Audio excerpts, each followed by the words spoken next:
एक segment of dealers वो हैं जो चंडीगढ़ में मतलब 1980s से बैठे हुए हैं, और एक है इंस्टाग्राम के जनरेशन वाले एडवाइज़र्स, डीलर्स, राइट। और उनके पाइनियर्स अभी मेरे साथ हैं। प्रभनूर, हाय, वेलकम टू RJSP 2.0 बिजनेस चौकी। अलग अलग बिजनेसमैन से बात कर रहा हूँ मैं। अगर मोहाली के रियल स्टेट की बिज़नेस की बात करनी हो तो समराइज़ करना हो तो क्या है ये अभी? सर, मोहाली के रियल एस्टेट की बिज़नेस की बात करें तो मैं ये मानता हूँ कि आज की डेट में ये एक इन्वेस्टर बेस्ड मार्केट भी है, बट साथ के साथ इसको एक रेजिडेंशियल वो मार्केट भी ड्राइव कर रही है जो लोग यहाँ पर बाहर से आकर मोहाली में शिफ्ट हो रहे हैं या फिर मोहाली में अपना एक सेकंड होम लोग परचेज करना चाह रहे हैं। ओके, अब मोहाली में करंट प्राइस Right. जिस सेक्टर में हम हैं, हमने एक, क्योंकि पहले मैंने कुछ इंटरव्यूज़ किए थे वो एक्सटर्नल साइट्स थे। अब मोहाली का, पहले ओल्ड मोहाली जो कि 7 फेज़ 5 फेज़ उसको मानते थे, आज के टाइम पे इसको हम लोग मोहाली का एक सेंटर मान रहे हैं। एग्जैक्टली। ये शिफ्ट ऑफ सेंटर है। इस टाइम पे सेंटर का प्राइस क्या चल रहा है? सर, मोहाली का सेंटर मैं एग्जैक्टली कंसिडर करता हूँ आज की डेट में, लाइक जो हमारा 70 सेक्टर का जो मेन पॉइंट है जहाँ स्वाना गुरुद्वारा साहिब है। हाँ जी। और हाँ। अगर हम रेजिडेंशियल मार्केट की बात करें हाँ। तो लगभग मिनिमम आज की डेट में 1.5 लाख रुपए गज का तो ऑलमोस्ट रेट हो ही गया है। बाकी डिपेंड करता है प्लॉट के साइज पे कि हम किस साइज के प्लॉट की बात कर रहे हैं। ये जो कमर्शियल प्लॉट हमारे सामने है, ये क्या प्राइस चल रहे हैं अभी, ये बोले? सर, ये जो कमर्शियल प्लॉट्स हमारे सामने हैं मोहाली के मोस्ट एक्सपेंसिव कमर्शियल शोरूम्स है। ये बोले? ये 287 स्क्वायर यार्ड्स के शोरूम्स है मोहाली के। अच्छा। एंड आज की डेट में अगर आप इनके प्राइस की बात करो तो नियरली 30 से 35 CR के अराउंड इनका रीसेल प्राइस चल रहा है मार्केट में, और वो भी कस्टमर्स अवेलेबल है लेकिन सेलर्स नहीं है। अच्छा, 35 करोड़ का ये एक तीनों फ्लोर है, और ये क्या फ्लोर वाइज भी बिक रहे हैं? नहीं, ये कमर्शियल शोरूम्स का मतलब बेसिकली क्या है, अगर ये फ्लोर वाइज सेल करेंगे तो ये इतना अमाउंट जनरेट नहीं कर सकते हैं। अच्छा। फ्लोर वाइज बिकते हैं शोरूम्स, जैसे लाइक 70 सेक्टर के शोरूम्स है। हाँ। अब उनकी वैल्यू आज की डेट में 10 करोड़ है, अगर उसे आप फ्लोर वाइज बेचोगे तो वो 11 के बिक सकते हैं। हाँ। बट जिसकी ऑलरेडी वैल्यू 30 के अराउंड है वो फ्लोर वाइज ना कोई सेल करेगा ना कोई परचेज करेगा। मतलब अगर आप सेक्टर 35 चंडीगढ़, जो कि एक मेन माना जा रहा है, वहाँ के कंपैरिजन में नेक टू नेक आ चुका है यहाँ तक, मतलब वो बिल्कुल भी आ गया। 30-35 का वो भी है, यहाँ पे पूरा शोरूम। इसका साइज बड़ा है उससे? इसका साइज बड़ा है उससे। अच्छा। अगर आप पर स्क्वायर यार्ड के अराउंड काउंट करो तो माइट भी 35 वाला शोरूम एक्सपेंसिव हो, हाँ हाँ। बट स्टिल मोहाली के हिसाब से ये आज की डेट में सबसे एक्सपेंसिव शोरूम्स है। ओके, हम लोग बहुत बड़ी बड़ी बातें करते हैं हम लोग, क्योंकि ज़्यादा हमारे देखने वाले भी और जो एक्चुअल में क्राउड है राइट वो है जॉब वाला। राइट मैं एक सैलरीड आदमी हूँ। राइट 1 लाख रुपए की मेरी सैलरी है, मान लो। Right. चलो 50 से 1 लाख के बीच में लगा लो। मैंने हर महीने 50,000 जोड़ लिया। राइट। मैं क्या लूँ? मेरे को आप एज अ एडवाइज़र क्या एडवाइस करोगे? ये ले ले। सर, ये अपने आप में एक इतना डिफिकल्ट क्वेश्चन है, हाँ। बिकॉज हम आज की डेट में एक 100 गज के प्लॉट की भी वैल्यू अगर मोहाली में काउंट करें तो मिनिमम सेक्टर 89 में भी लगभग 1 करोड़ 30 लाख से शुरू होता है, या 89 IT में भी 1 करोड़ 10 लाख से शुरू होता है। हाँ। तो एक सैलरीड बंदे के लिए तो सबसे पहले तो एक डाउन पेमेंट करने के लिए उसके पास अपनी कोई पुरानी सेविंग्स होगी जिससे वो ले सकता है। अगर आप कहोगे एक प्योरली सैलरी के बेस पे कोई प्लॉट मोहाली में परचेज करा जाए हाँ। तो एक बहुत डिफिकल्ट काम है। एंड बाकी जो अमाउंट है हाँ। उसका आप लोन करा ही सकते हो, और देख सकते हो आप कितनी उसकी किश्त अफोर्ड कर सकते हो मंथली। तो 2-4 एम्प्लॉय तो साथ मिल के ले ही सकते हैं। तो but it's a very good question. अब कमर्शियल लेना है, मान लो यार हर किसी की एस्पिरेशंस वैल्यू होती है कि मैं पैसा सेव करके रखूं। मान लो किसी के पास 20 लाख रुपए जुड़ गया, राइट। अब वो कह रहा है कि मैं कहीं पे 30-40 हज़ार या 50 हज़ार की किस्त दे दूं और अपनी एक कमर्शियल करूं, चाहे वो रेस्टोरेंट खोल ले चाहे कोई बिजनेस खोल ले। तो कौन से सेक्टर में या कहाँ एडवाइस करते हो कि भाई ये आने वाले टाइम में यहाँ डाल दे, यहाँ पे कुछ हो सकता है? सर, मोहाली में कमर्शियल में अगर आप कहो इतनी वैल्यू से, मैं नहीं समझता कि आप कहीं पर एंटर भी कर रब सकते के हो। एक्सप्रेशन ये बता रहे हैं, रहने दो, आप सोचो ही नहीं। बिकॉज एक नॉर्मल एक बूथ होता है जिसे हम हाँ, कहते हैं, बूथ, लगभग 22 से 23 गज का होता है। हाँ। अब वो भी अगर कोई हल्की मार्केट है वहां पर भी लगभग 1.25 करोड़ का है मिनिमम। और कोई अच्छा। बहुत अच्छी मार्केट है तो लगभग 2.5 करोड़ से 2.25-3 करोड़ की रेंज में भी वो बूथ ट्रेड हो रहे हैं। तो वो बात आपको याद होगी कि काश आपके पापा ने कहीं पैसे बचा लिए होते। पर आप स्टार्ट कर दो, वो थोड़े दूर चल लो। मैं कह रहा हूँ नहीं, ऐसे सेक्टर्स जहाँ नहीं पहुँच सकते यार, कुछ 50-60 हज़ार, 50 डिपेंड कर, मैं बताता हूँ आपको। कुछ 50-60 लाख में भी कुछ अवेलेबल नहीं है, एनी Available बूथ है, एनी शोरूम। लेकिन आपके पास पोजेशनेबल चीज अवेलेबल नहीं है, पोजेशनेबल अवेलेबल नहीं है। अब हम एरोट्रोपोलिस की बात करें, जैसे एरोट्रोपोलिस में 25 गज के बूथ की आपने एलओआईज देखी होगी आज की डेट में, वो लगभग 55 से 65 लाख रुपए की रेंज में आपको मिल जाती है। बट उसका पोजेशन सरकार ने आपको देना है, वो आपको कब देगी? लगभग 2 साल 3 साल 2.5 साल जो भी लगेंगे वो लगेंगे। बट लैंड पूलिंग की ये एलओआईज है, इसका पोजीशन आपको बाद में मिलेगा, तो आप आज की डेट में उसमें एंटर कर सकते हो कि चलो कल को आपके पास मोहाली में एक बूथ होएगा, आज आपके पैसे लग गए लगभग 60 से 65 लाख रुपए। तो आपके बच्चे ना बोले तो अपने बच्चों के लिए तो कुछ सोच ही लो अभी के लिए, ये कर सकते हो, है ना? बहुत जरूरी है। अब हम बात करते हैं फ्लोर वाइज। दिल्ली में ये कल्चर चला था कि उनके ग्राउंड फ्लोर में मेजरली आप कार पार्किंग है, ऊपर 4 फ्लोर्स हैं, कोई बिल्डर आता है वो उनका घर लेता है, बनाता है और ऊपर के नीचे के 2 फ्लोर ले लेता है या ऊपर के 2 फ्लोर, जो भी डील होती है।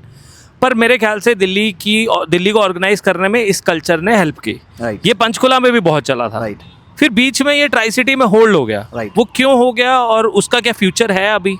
सर बेसिकली ये कंसेप्ट ना चंडीगढ़ में होल्ड हुआ है, वैसे स्टिल्ट तो चंडीगढ़ और मोहाली दोनों में अलाउड नहीं है। पंचकुला में हरियाणा की वजह से अलाउड था, चंडीगढ़ एंड मोहाली में दोनों में स्टिल्ट अलाउड नहीं है। यहाँ पर बनता है G+2, ground plus 2, ground first and second. पर पंचकुला में 3 बने हैं, ग्राउंड प्लस 1 2 3 में 3 बने। हाँ, अब चंडीगढ़ में क्या है सर, बेसिकली ना इसमें फ्लोर की रजिस्ट्री नहीं होती है। अगर हम मोहाली की भी बात करें तो इसमें शेयर की रजिस्ट्री होती है। ग्राउंड फ्लोर को हम 50% शेयर कंसिडर करते हैं एंड फर्स्ट को हम 30 एंड ऊपर वाले को 20 कंसिडर करते हैं। अब यही चीज हम देखते हैं चंडीगढ़ में, ये शेयर वाइज रजिस्ट्री जो है वो बंद है।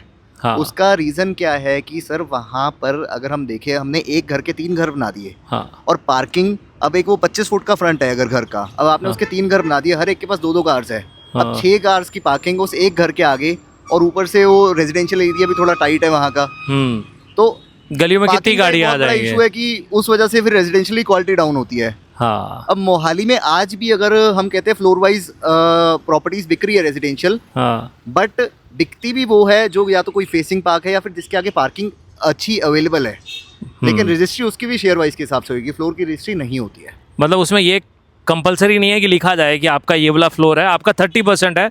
अब चाहे जब बंटवारे होते हैं फिर कलेश मचते हैं। सर अगर आप उसमें लिख दोगे कि ये फर्स्ट फ्लोर की रजिस्ट्री है तो तहसीलदार रजिस्ट्री नहीं करेगा, तो सिर्फ 30% है। 30%। एंड बेसमेंट एंड ग्राउंड मिला के 50 है।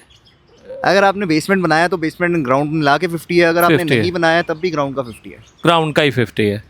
चलो, एंड ये कमर्शियल में भी होता है क्या? कमर्शियल में मोहाली में फ्लोर वाइज कौन से सेक्टर्स में? आपने 70 सेक्टर बताया था, तो उसमें शेयर्स के हिसाब से मिलता है फ्लोर के? है सर, उसमें ऐसा होता है कि जैसे अगर मैं 70 सेक्टर की बात करूं तो उसमें ग्राउंड बेसमेंट जो है कमर्शियल का वो 50% शेयर है, फर्स्ट फ्लोर जो है वो 25 है, एंड ऊपर के 2 फ्लोर्स जो बाकी बचते हैं सेकंड एंड थर्ड फ्लोर, वो अपने आप में 25% है।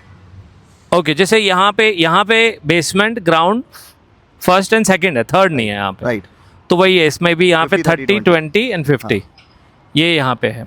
ठीक है, अभी पीछे गमाडा की ई ऑक्शंस निकले थे। राइट। ये ई ऑक्शन एक आम आदमी उसको समझ ही नहीं आता, मेरे जैसा आदमी जिसने इन्वेस्ट भी करना हो उसको पता नहीं लगता कब आए और कब चले गए, तो इसके लिए करेक्ट वे क्या है? सर बेसिकली एक तो ई ऑक्शन की जो भी इन्फॉर्मेशन है, एटलीस्ट एक हफ्ता पहले तो मैं अपने पेज पे शेयर कर देता हूँ कि मोहाली में ई ऑक्शन आ रही है या पंजाब में ई ऑक्शन हो रहा है, आप पार्टिसिपेट कर सकते हो। और इसका जो एक करेक्ट वे मैं आपको बताऊँ तो गमाडा की वेबसाइट पे अगर आप जाओगे gamada.gov.in पे, वहाँ पर ई ऑक्शन का एक पोर्टल आता है, वहाँ अगर आप क्लिक करोगे तो आपको एक न्यू वेबसाइट पे वो डायरेक्ट ले जाएगा, और वहाँ पर आपको अपनी एक आईडी बनानी पड़ती है, आपको साइन अप करना पड़ता है। ठीक है। जब आप अपनी आईडी क्रिएट करोगे और उसमें आप सिलेक्ट करोगे कि मैं गमाडा की ऑक्शन में पार्टिसिपेट करना चाहता हूँ, उसमें आपको फिर प्लॉट नंबर सेलेक्ट करना पड़ेगा, फिर आपको चालान निकालना पड़ेगा। अच्छा। कि अगर उस प्लॉट की EMD 5 लाख रुपए या 7.5 लाख रुपए, आपको उसका एक चालान निकालना पड़ेगा, फिर आपको वो पैसे जमा कराने पड़ेंगे बैंक में। EMD क्या है? EMD sir early money deposit. अच्छा, अर्ली मनी डिपॉजिट वो भी करना पड़ेगा। प्लॉट में ऑक्शन में बैठने के लिए जो एलिजिबिलिटी फी है एक तरीके से हम कह सकते हैं, तो वो आप डिपॉजिट करोगे तो आप उस ई ऑक्शन में पार्टिसिपेट कर सकते हो। लाइक पिछली बारी 12 बजे स्टार्ट हुई थी, तो 12 बजे से पहले ही ऑक्शन लाइव हो जाती है, लेकिन 12 बजे से एक्सटेंशंस लगनी स्टार्ट हो जाती है। पिछली बारी वाला जो अभी मेरे ख्याल से रिसेंटली निकला है, तो उसके सिनॉप्सिस कुछ कौन सी हाईलाइट क्या थे उस ई ऑक्शंस के, कितने की प्रॉपर्टीज निकली हैं? सर हाईलाइट्स अगर मैं पिछली ई ऑक्शन की बात करूं तो सेक्टर 77 में सबसे ज़्यादा रश था इस बार, क्योंकि वहाँ की सबसे ज़्यादा प्रॉपर्टीज थी, चाहे हम 125 गज, 135 गज की बात करें या फिर 400 गज की बात करें। अच्छा। तो अगर 125 गज का तो मैं आपको एक टेंटेटिव प्राइस बताऊं, लगभग 1,70,00,000 से 2.25 करोड़ तक प्लॉट्स ट्रेड हुए हैं। ओके। और कुछ कमर्शियल लोकेशन के कुछ प्लॉट्स थे जो मैं कहता हूँ एक 136 गज का प्लॉट मैक्सिमम गया है 2,76,00,000 रुपए में भी। अच्छा। 118 नंबर प्लॉट की मैं बात कर रहा हूँ सेक्टर 77 की। अच्छा, ये हाईलाइटेड। एंड कुछ कमर्शियल प्रॉपर्टीज में, मतलब कमर्शियल भी निकले हैं स्कूल को या कि और लैंड जो हम लोग दे देते हैं, ये भी ऑक्शंस होती हैं? सर बेसिकली स्कूल्स तो आई फील लाइक कि इस बार कोई नहीं बिके है, स्कूल्स अनसोल्ड गए हैं, बट कमर्शियल साइट्स ज़रूर बिकी है। कोई हम कह सकते हैं एरो सिटी की साइट बिकी है, हाँ। या फिर एक आपने अभी रिसेंटली देखा होगा कि मोहाली में 100 करोड़ रुपए पर एकड़ प्रॉपर्टी सेल हुई है। हाँ, ये कौन सी वाली है? सर ये प्रॉपर्टी है सेक्टर 60। ये प्रॉपर्टी कोई नहीं, आप ले लो, टाइम से रिसर्च करना कर लो, कट कर लेते हैं। कट कर दोगे ना? हाँ, एक कट second? तो 100 करोड़ कमर्शियल एकड़ निकला ना? हाँ। क्या 100 करोड़ रुपए एकड़ के हिसाब से 100 जमीन बिकी है। बेसिकली 0.84 एकड़ की लैंड है, हाँ, जो 83 दोबारा से कट देते हैं। ठीक है, तो ई ऑक्शंस का प्रेम क्या था? आपने क्वेश्चन पूछा था कि ये कौन सी प्रॉपर्टी है, वहीं से स्टार्ट हाँ, कर सकता हूँ? वहीं से। हाँ, ठीक है। नहीं, वो बिल्कुल ओके था। हाँ। ये कौन सी प्रॉपर्टी है? ये कौन सी प्रॉपर्टी? हाँ, ठीक है, वो मेरे से आप शॉर्ट ले लो। डन। हाँ, ये कौन सी प्रॉपर्टी है? मैं पूरा क्यों दे देता हूँ। तो ये कौन सी प्रॉपर्टी है? सर ये एग्जैक्टली 68 सेक्टर में एक 0.84 एकड़ की साइट है, जो रीसेंट ई ऑक्शन में 83 करोड़ की बिकी है, जो MGR ट्रेडिंग कंपनी ने परचेज की है। अच्छा, तो अब इस पे क्या कमर्शियल्स आएंगे? क्या आएगा इस पे? सर अब इसमें बेसिकली वो तो कंपनी को पता होगा उन्होंने क्या लॉन्च करना है, कैसे करना है। कुछ तो उनका विजन जरूर होगा, जो उन्होंने हाँ। 100 करोड़ रुपए पर एकड़ आज तक की मोहाली की सबसे महंगी प्रॉपर्टी उन्होंने परचेज करी है। चलो, ये मैं इतनी बड़ी बात घूम फिर के वहीं आ जाती है। पर ई ऑक्शंस के लिए रेडी रहने के लिए आपको एक्टिव रहना पड़ेगा, कमा सकते हो आप इसमें पैसे। आप एक्टिव रहना पड़ेगा, और आपको ये देखना पड़ेगा कि जिस एरिया में ज़्यादा रश नहीं हो रहा है, आप उस एरिया में एंटर करो। अब मैं आपको एक चीज़ बताता हूँ, सेक्टर 69 में 500 गज का एक प्लॉट 6 करोड़ 8 लाख का बिका है। अब आप अच्छा। मार्केट में सर्च करने जाओ, आपको 6 करोड़ 8 लाख का प्लॉट नहीं मिलेगा। मिनिमम 7 करोड़ रुपए का रेट चल रहा है सेक्टर 69 में 500 गज के प्लॉट का। ठीक तो है। अब वो भी एक इंसान है जिसने वो प्लॉट सस्ता परचेज करा है इसी ई ऑक्शन में। अच्छा। लेकिन सबका ध्यान जो था वो सेक्टर 77 की तरफ, मतलब कि सेक्टर 77 की तरफ डाइवर्टेड था। तो मतलब इसके लिए पूरी इन डेप्थ रिसर्च चाहिए। रिसर्च चाहिए सर, बिल्कुल चाहिए। चलो, इसके लिए भी कई बार आपको डीलर्स पे भरोसा करना पड़ता है कि मेरे बिहाफ पे आप ले लो, मैं इन्वेस्ट करने के लिए तैयार हूँ, आप मेरी इन्वेस्टमेंट का ध्यान रखो। अब मेरा सवाल ये है, type of dealers Chandigarh, Mohali, tri city में होते हैं, दिल्ली में भी कई बार ऐसे डीलर, तो कई डीलर होते हैं जो बस चिपका देने की कोशिश करते हैं, ओवर सेलिंग कर देते हैं, और कुछ होते हैं जो समझते हैं। मतलब इनको मापना कैसे है? क्योंकि इनकी वजह से कई बार अपनी प्रॉपर्टी भी खराब कर लेते हैं लोग। राइट। ये क्या इसको? तो सर मैं इस चीज़ को ये समझता हूँ कि बेसिकली ये सारा क्लाइंट पे डिपेंड करता है कि वो किस इंसान के पास अपना एक डील परचेज करने जा रहा है, वो किस टाइप का बंदा है, किस टाइप का डीलर है। क्योंकि ये सारी जो गाइडेंस है एट द एंड डीलर ने ही देनी है। अब क्लाइंट भी इसमें सर थोड़ा सा समझदारी करता है। क्लाइंट कहता है कि वो बंदा मेरे से 1% कमीशन चार्ज कर रहा है, 0.5% कमीशन चार्ज कर रहा है, ये डीलर मैं इस डीलर से डील करूंगा। लेकिन पर्सनली मैं ये चीज़ मानता हूँ कि आप उसके थोड़े बैकग्राउंड्स देखो। आप देखो मार्केट में कितने टाइम से एग्जिस्ट कर रहे हैं, उन्होंने क्या डील्स कराई है, या फिर आपके नोन में किसी के साथ कोई डीलिंग करी है, वो अच्छी चली है नहीं चली है। तो थोड़ा सा मतलब कि हम कहते हैं कि जब आप शादी करने जाते हो तो एक रिश्ता बैकग्राउंड आप चेक करो, लड़की का लड़के का। तो मैं कहता हूँ आप प्रॉपर्टी परचेज करने जाते हो, आप डीलर का बैकग्राउंड चेक करो। तो कुंडली लेके जाएं डीलर जब भी लेके जानी है। तो अगर 36 गुण मिले ना मिले, आपके पैसे 36 गुना हो जाए तो मजा आ जाए। Right investment right now. अगर मैं आपको खड़े पैर 1 करोड़ रुपए देता हूँ कि ये लो भैया मेरी इन्वेस्ट कर दो, कहाँ करोगे आप? सर मैं आपको ये चीज़ कहूँगा कि या तो आप बेसिकली 1 करोड़ के अंदर वैसे भी हमारे पास लिमिटेड ऑप्शंस आती है। चलो आपको 5 करोड़ दिए, एक तो ये तो 5 करोड़ से कम तो ऐसा लग रहा है बात ही नहीं कर रही है। 5 करोड़ मैंने आपको दिए, राइट, गवर्नमेंट के टैक्सेस काट के, राइट। आप मेरे को क्या दोगे? सर मैं ये मानता हूँ कि आज की डेट में या तो आपको एलओआईज में इन्वेस्ट करना चाहिए, चाहे आप एक इंडस्ट्रियल एलओआई परचेज कर लो। उसका भी एक रीज़न है कि अब हम इंडस्ट्रियल प्लॉट की भी बात करें तो लगभग 1.25 लाख से 1.5 लाख रुपए का पूरे मोहाली में हर जगह इंडस्ट्रियल प्लॉट का प्राइस है। हाँ। अब वही चीज़ अगर आप एलओआई में एंटर कर रहे हो, आप 60,000 रुपये गज में एंटर कर रहे हो, चाहे वो आज से 2 साल बाद बने, चाहे 2.5 साल बाद बने, लेकिन उसमें ग्रोथ मैं देखता हूँ। चाहे हमारे पास ऑप्शन सेक्टर 101 का है या फिर सेक्टर 83 जेएलपीएल का है, ओके, बट मैं विजन देखता हूँ आज की डेट में। एंड रेडीली पोजेस्ड कि मेरे को ये चीज़ है, मैंने और मान लो चलो रेट बढ़ा दें, मैंने भी 10 करोड़ रुपए दिया, मुझे एक रेंटल शोरूम जो ऑलरेडी चल रहा है, मेरी कमाई शुरू हो जाए डे 1 से, राइट। कौन सी प्रॉपर्टी आप कहाँ मेरा इन्वेस्ट करोगे? 10 CR। सर रेंटल में आज की डेट में अगर आप मुझे कहोगे तो मैं आपको एक प्रोडक्ट एचएलपी का भी गाइड कर सकता हूँ। अपने आप में एक अच्छा बिल्डर है, उन्होंने उसकी ले रखा है, डायरेक्ट रजिस्ट्री प्रोडक्ट है। कोई उन्होंने टोटली प्री लीज प्रोडक्ट है, 12 साल की लीज है। तो वो एक अच्छा ऑप्शन है। लगभग 5-5.5% के अराउंड आपको रेंट आ जाता है पर ईयर का। Okay, fair enough.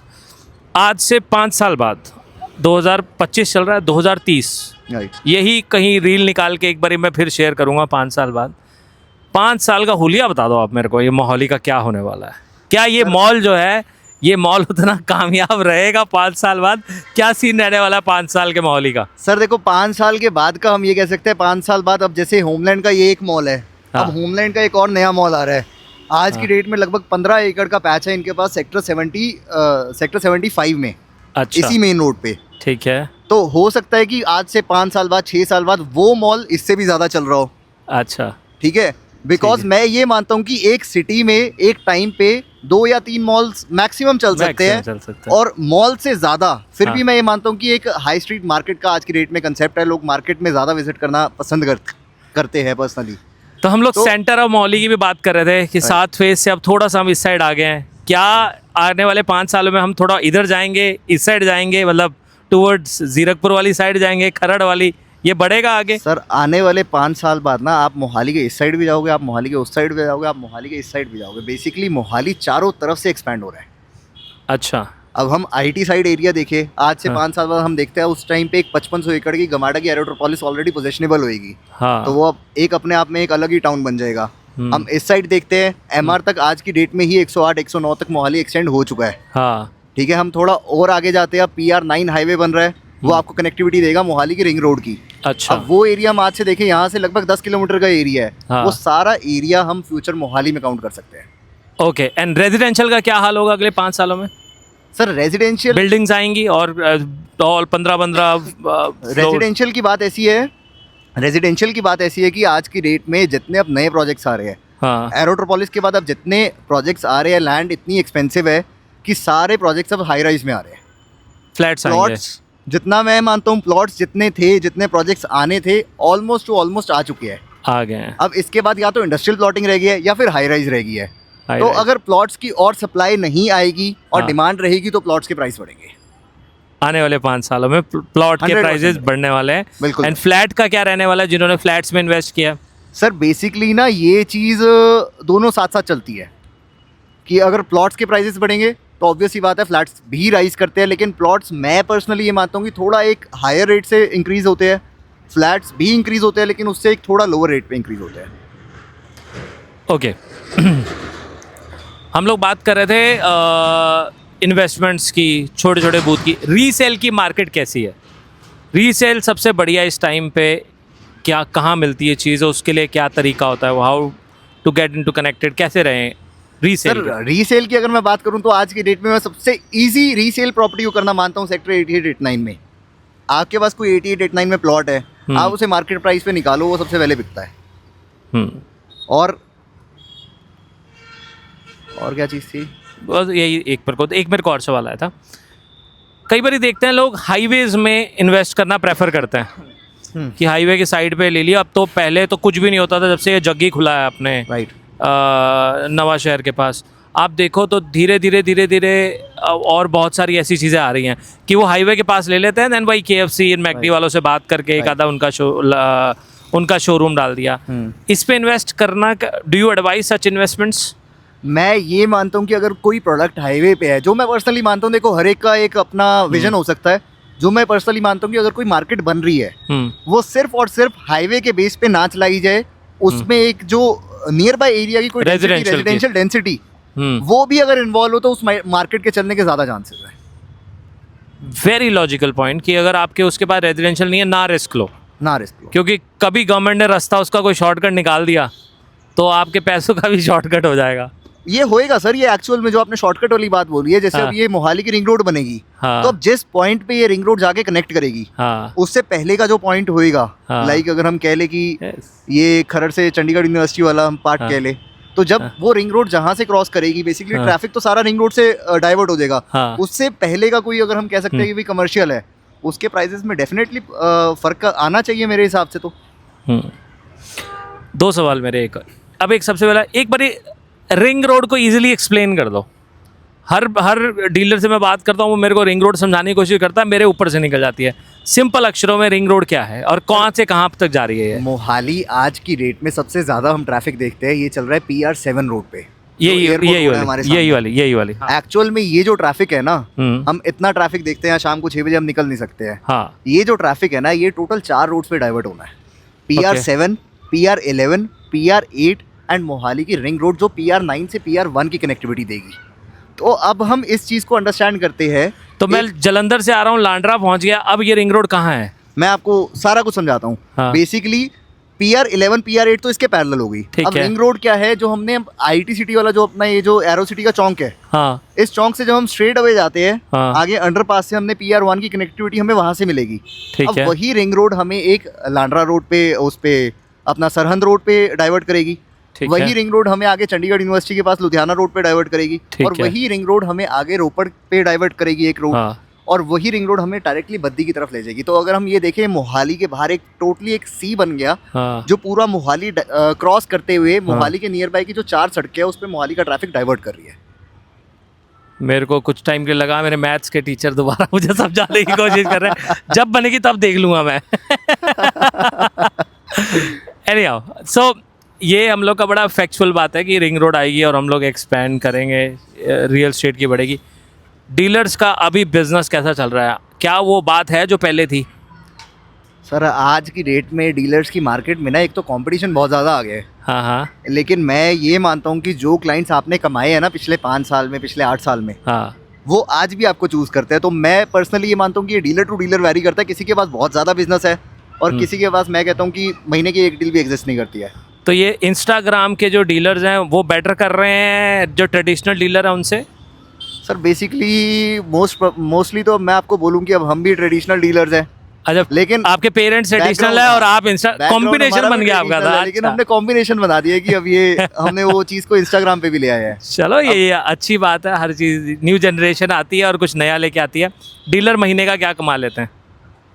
अब डीलर महीने का क्या कमा लेता है, अब मैं ये कहता हूँ कि अब ये भी बहुत वास्ट क्वेश्चन है। अब इसका कोई कैसे जवाब बता तो सकता है? प्लीज देना है। जवाब इसका फिर मैं ये कह सकता हूँ कि भाई ना कमाने वाला डीलर महीने का लाख रुपए भी नहीं कमा सकता। और कमाने वाला डीलर अगर जिसको पूरा प्रॉपर पता है क्या करना है, जिसके पास क्लाइंटेज है, जिसकी क्लोज होती है, हाँ। वो महीने के 20 लाख भी कमा सकता है। वो महीने के 25 लाख मेहनत भी की कमा है सकता कमाई, देखो इसमें कोई वो मेहनत तो की है ही कमाई नहीं, है, मेहनत I do की agree कमाई with है, that. क्योंकि सर खपाई भी है, फिर कन्वर्जन्स भी हैं, एंड साल का करना है। सर सर खपाई की आपने बात करी है, मैं कहता हूँ इतनी सर खपाई है। आपको 100 कस्टमर से बात करोगे, उसमें से कोई 4 सीरियस है और ये भी उसमें से 2 बंदे डील करेंगे।